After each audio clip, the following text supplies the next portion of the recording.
Well, I'm going on interviewing Gabriel the homeless, and one of these days he won't be Gabriel the homeless, but he still is. Uh, and we got him, or he got us, as far as Shellsburg, and I want him to tell us what that night was like when he arrived in Shellsburg, what kind of shelter he found, and then what the next day was like as well. So you can press the button, and I'm gonna film you. So when I got to Shellsburg, I mean, as I was getting on my way to Shellsburg, a guy gave me $20. Just out of the blue? Just because he said, "Come here, you go. Get yourself get this on the store right there. Get yourself something warm to eat." And I thought that was very nice. Along the way, some people stopped. They said, "Hey, are you okay?" Yeah, okay, good. They just kept going. Mind you, that was a long journey. I felt like a serious athlete that day. I remember I ate perfectly that day. Just I did it as if I was gonna do a marathon. I made sure I had enough proteins, carbs, water. I made sure everything was nice and everything. And I made sure I get a good night's sleep. And pretty much, it was a long journey, and I imagined that so many cars walked past by, like a lot of cars, and very few people asked me like, "Are you okay?" and then just kept walking. A lot of people honked at me, as you probably would do too if you saw a guy, in the, almost near the road, almost near you, like 4 feet from your vehicle, as you're pushing a wheelbarrow, as I'm pushing. But pretty much, I mean, some guy gave me $20, so in total, I had $45 to my name. Now it's a little bit over that, a lot more, but $45, and I had to. I wanted to get me some stuff, but I went to the store and I went to the Shawnee Market and I bought me I bought me some chicken and an ice cream, because it was very very hot. I was very very sweating, so I got me some chicken, some proteins, and some ice cream, just cause Cheer you up. just to cheer me up, just because it was very hot. It was very But you said it was raining for a lot of it was raining for a lot, but it was still hot. I mean, somehow I still found a way to sweat through it. Yeah. And yeah, pretty much, that was the story. And what was the name of it? Pretty much, I was at Shawnee Market, and I remember I asked them, "Are you guys hiring?" Nope. I went to a dollar store. "Are you guys hiring?" Nope. I went to a hotel, motel place. "Are you guys hiring?" Nope. I went to a firefighter house. "Are you guys hiring?" No, volunteer, whatever. Okay. As you can imagine, these people are probably. If you looked at me, you would have been spooked. Just a guy wearing a full body Carhartt, whatever that's called, a coverall, I even wore a worker's vest, like a neon thing, just so people could see me in the road.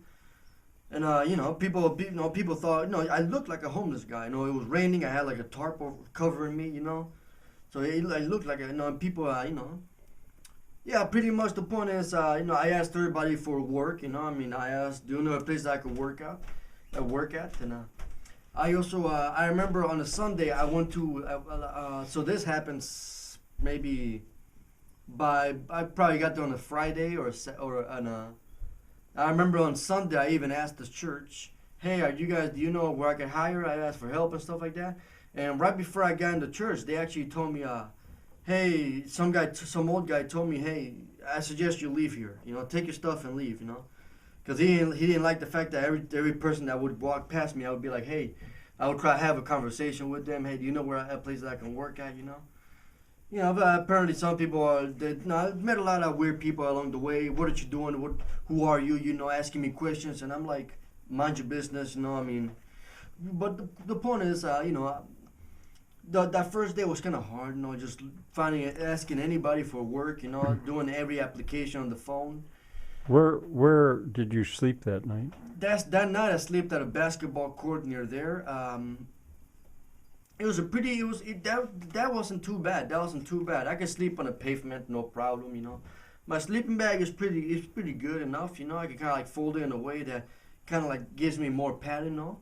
You know, if I just made a nest out of all my clothes and that's it, really. I mean, that's good enough. I mean, you know, if I just make a nest out of all my clothes, that's good enough. That's good enough. All right. So next morning. The next morning, you know, I'm still looking for work.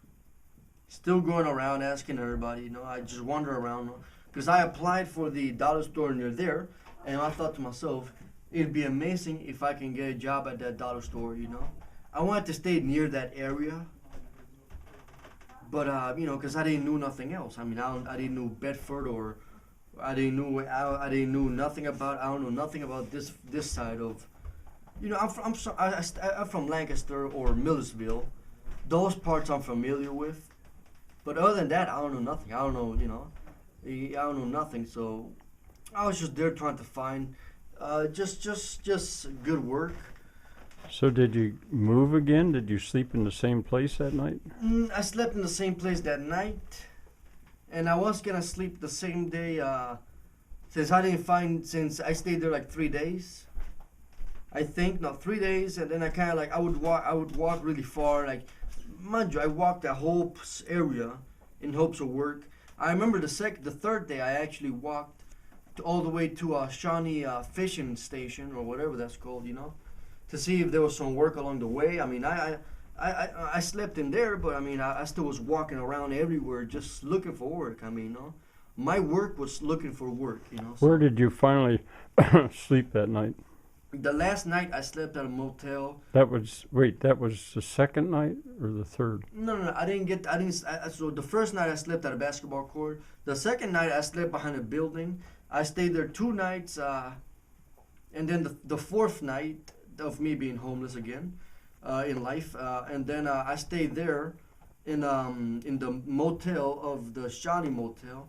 The guy, he saw me wandering around, and he's like, "Hey, are you homeless?" I had a conversation with him, and he said, "I'll let you sleep in my place, in my motel for a night."